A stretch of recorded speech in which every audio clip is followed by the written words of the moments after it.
Assalamualaikum warahmatullahi wabarakatuh. Alhamdulillahi rabbil alamin. Wassalatu wassalamu ala ashrafil anbiya'i wal mursalin sayyidina wa habibina wa syafi'ina wa qurrati a'yunina sayyidina Muhammad sallallahu alaihi wasallam, amma ba'd. Rabbi shrah li sadri wa yassir li amri wahlul 'uqdatam min lisani yafqahu qawli, amma ba'd. Pemirsa Sisma TV yang dimuliakan oleh Allah, alhamdulillah pada kesempatan kali ini kita masih bisa bertatap muka walaupun dengan online. Pemirsa Sisma TV yang dimuliakan oleh Allah, pada kesempatan kali ini kita akan membahas tentang kiat-kiat belajar Al-Quran.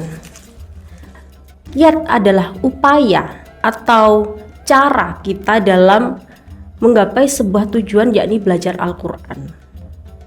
Lah, bagaimana cara atau proses dalam kita belajar Al-Quran ini sangat khusus. Oleh karena itu, kita akan membahas tentang yang khususnya, yakni tentang metodologi pembelajaran SBQ di Sabilillah Malang. Ada beberapa golongan khusus dan golongan umum ketika kita arahkan dalam pembelajaran Al-Quran itu sendiri. Seperti ketika orang mu'alaf itu ingin mempelajari Al-Quran, baik itu membacanya ataupun memahami isinya. Nah, itu termasuk golongan orang yang umum ya. Kemudian ada orang yang awam dari segi pendidikannya, baik itu background dari keluarganya yang awam, baik itu dari background pendidikannya yang umum, tidak ada kaitan dengan pendidikan formal yang berbasis keagamaan. Nah, itu nanti proses dan upaya cara belajar Al-Qur'annya juga akan berbeda. Kemudian kalau kita kaitkan dengan proses metode belajar yang di Sabilillah sekarang, yakni metodologi pembelajaran Sabilillah bil Qalam, lebih spesifiknya adalah tentang bagaimana upaya anak-anak yang sudah mulai dari TK, SD, SMP, SMA bisa terstruktur dalam pembelajaran Al-Qur'annya. Metodologi pembelajaran yang terkhusus di sini dibagi menjadi 3. Yang pertama adalah bagaimana strategi guru dalam mengelola kelas, dalam memanage strategi pembelajaran, sehingga apa yang ditargetkan mulai dari Ananda TK, SD, SMP, SMA bisa terstruktur dan bisa mencapai hasil yang diinginkan. Tentunya dengan sesuai target yang sudah disepakati bersama dengan standar kelulusan yang sudah ditentukan oleh lembaga, dan bahkan bisa lebih dari itu. Yang pertama adalah pengelolaan kelas guru terhadap siswa, yakni memotivasi Ananda dan menyadarkan serta memberikan doktrin kepada Ananda bahwa Al-Quran adalah pedoman hidup bagi umat Islam yang harus dipegang teguh seumur hidup. Bahkan ini adalah sebuah investasi jangka panjang di mana anak-anak harus menanamkan cinta dan senang terhadap membelajar Al-Quran. Dengan cara bagaimana? Dengan cara satu, ditanamkan ketika awal pertemuan bahwasanya Al-Quran itu akan menjadi teman kita ketika di alam kubur nanti. Jadi anak-anak ditanamkan bukan hanya sekedar nanti kalau sudah lulus SD, nanti kalau sudah lulus SMP, nanti kalau sudah lulus SMA harus menghafal, harus lancar membacanya, harus tajwid gharibnya, harus, bukan hanya sekedar seperti itu. Akan tetapi jangka panjangnya sampai nanti, mulai dari ketika di alam kubur nanti dia akan menjadi syafaat untuk pembacanya, syafaat untuk para penghafalnya. Ketika di padang mahsyar nanti dia juga bisa mensyafaati kita. Dan bahkan ketika sampai di jembatan Shiratal Mustaqim, Al-Quran juga akan berbentuk sebagai penolong kita. Terlebih ketika kita dihadapkan dengan Yaumil Mizan, yakni hari pertimbangan di mana amal baik dan amal buruk kita akan dipertimbangkan. Al-Quran juga akan mendominasi di situ menjadi syafaat bagi pembaca dan penghafalnya. Dengan begitu, Ananda akan lebih mengena dari hati ke hati dan lebih ikhlas serta lebih semangat dalam jangka waktu yang panjang. Bahkan bukan hanya ketika dia kecil, tapi ketika dia sudah remaja, sudah dewasa, bahkan sampai nanti lansia mungkin. Mereka akan terdoktrin karena sesuatu yang disampaikan ketika kecil itu kan bagaikan mengukir di atas batu. Jadi pun mungkin akan sangat lekat sampai kita tua pun akan sangat menancap dalam pikiran kita. Begitu. Yang kedua, setelah anak-anak itu senang, cinta dan ketagihan dalam mengaji, senang hanyut dalam untayan mengaji. Ketika mengaji itu tidak ada paksaan, tidak ada keberatan, tidak ada rasa malas, bahkan mereka sangat semangat ketika mengaji. Nah, kita sampaikan juga tentang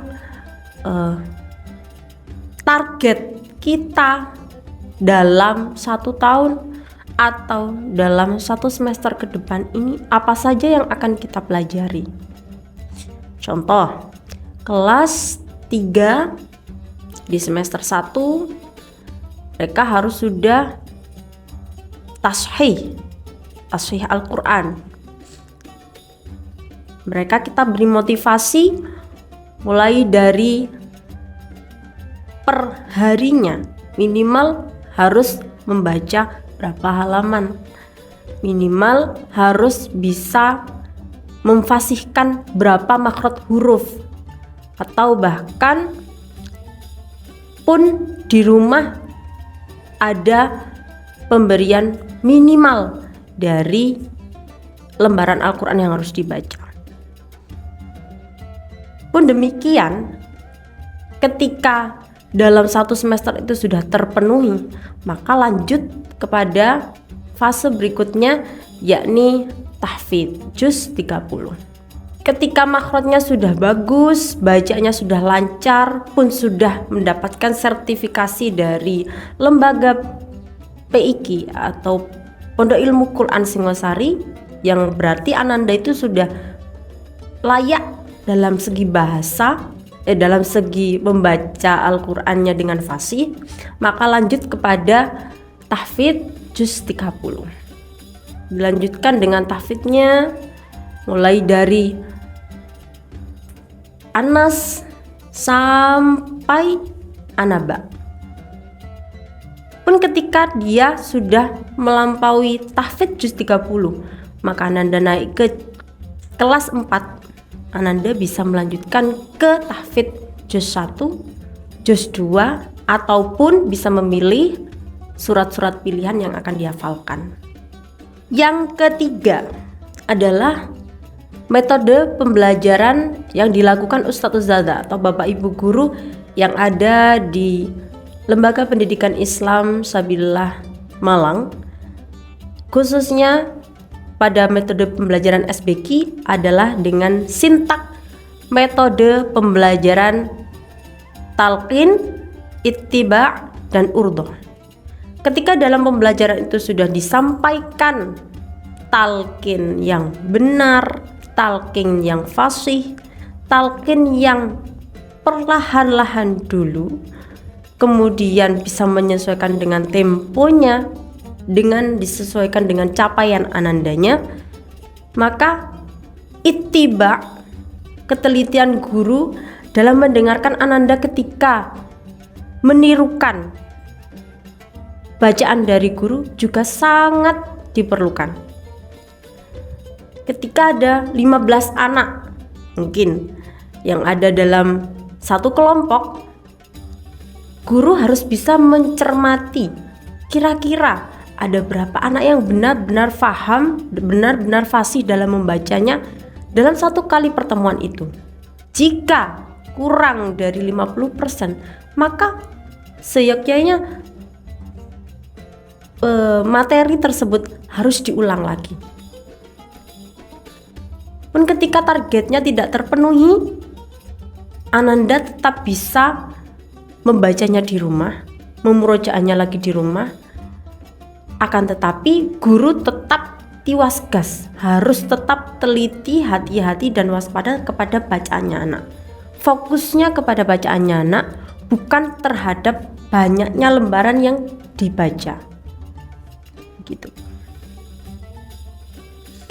Kemudian ketika guru sudah memiliki strategi yang sudah saya sampaikan tadi, kerjasama dengan orang tua tentunya juga menjadi sebuah hal yang sangat penting, karena orang tua juga mengambil peran amat penting ketika ananda di rumah. Seperti komunikasi dengan orang tua, bagaimana perkembangan ananda di rumah, ananda membacakah di rumah, murojaahkah di rumah, atau istiqomahkah ketika di rumah membacanya. Kemudian apakah ketika di rumah itu harus perlu paksaan dalam membaca, ataukah ananda dengan kesadaran sendiri sudah memiliki itikat yang cukup baik untuk melaksanakan kewajibannya di rumah, yakni murojaah. Komunikasi itu harus tetap dijalin. Kemudian support orang tua ketika ananda lupa atau ananda tidak membaca. Nah, bagaimana orang tua ini menjalin kerjasama dengan guru? Tentunya mengingatkan atau memberikan mengingatkan kepada ananda untuk membaca di rumah, untuk tetap istiqomah membaca di rumah, karena itu sangat membantu terhadap kesuksesan kegiatan belajar mengajar di sekolah juga. Dari sekian yang saya sampaikan tadi, mulai dari pembelajaran di sekolah, kerjasama dengan orang tua, kemudian sekarang adalah sikap murid yang seharusnya ketika sudah dilakukan metodologi pembelajaran sesuai dengan langkah-langkah yang sudah saya sebutkan tadi.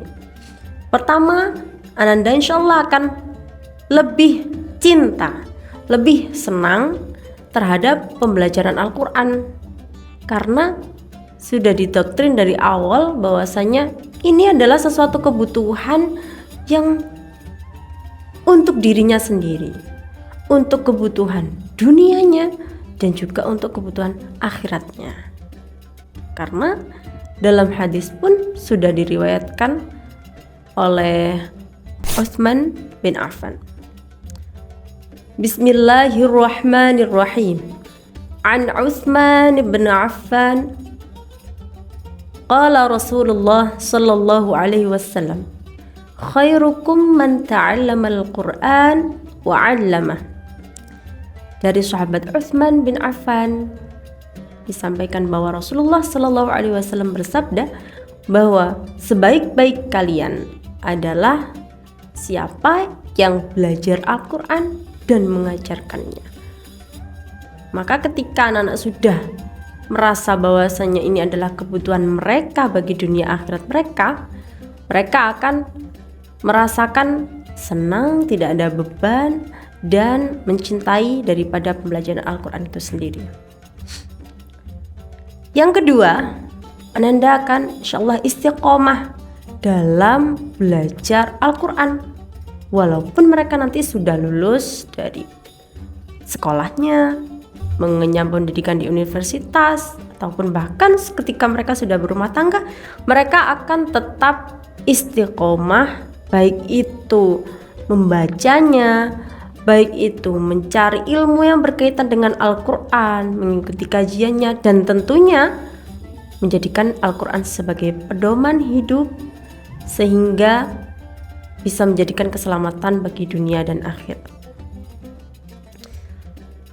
Kesimpulan dari apa yang sudah saya sampaikan adalah metodologi pembelajaran dalam pembelajaran Al-Quran sangat penting, khususnya ketika memotivasi Ananda, ketika memberikan semangat kepada Ananda khususnya, sehingga Ananda belajar Al-Quran menjadi semangat, istiqomah, dan mencintai pembelajaran Al-Quran itu sendiri, dan khususnya mencintai Al-Quran itu sendiri. Dan di sini kaitan guru, antara guru, orang tua, dan murid itu sendiri sangatlah erat, karena jika ketiga komponen tersebut tidak saling bekerjasama, tidak saling komunikasi, maka akan ada suatu penghambat bagi proses pembelajaran Al-Quran itu sendiri. Jadi semoga kita semua bisa menjalankan pembelajaran Al-Quran dengan sesuai langkah-langkah dan semoga kita bisa menjalankan pembelajaran Al-Quran sesuai dengan langkah-langkah yang insya Allah diridhoi sama Allah, insya Allah diberikan kemudahan, insya Allah diberikan keikhlasan, insya Allah diberikan keridhaan, dan semoga Al-Quran menjadi syafaat kita kelak di yaumil akhir, dan Al-Quran bisa menjadi pedoman hidup kita baik dunia, khususnya di dunia ini. Dan semoga menjadikan anak-anak kita menjadi anak-anak yang soleh-solihah, yang menjadi investasi dunia akhirat bagi kita semua, khususnya kepada guru dan juga orang tua di rumah, bisa memberikan manfaat bagi dunia dan akhirat kita. Saya Nada Miladunka, saya guru SBK SD Islam Sabilillah Malang. Wabillahi taufik wal hidayah, wabirridha wal inayah. Assalamualaikum warahmatullahi wabarakatuh.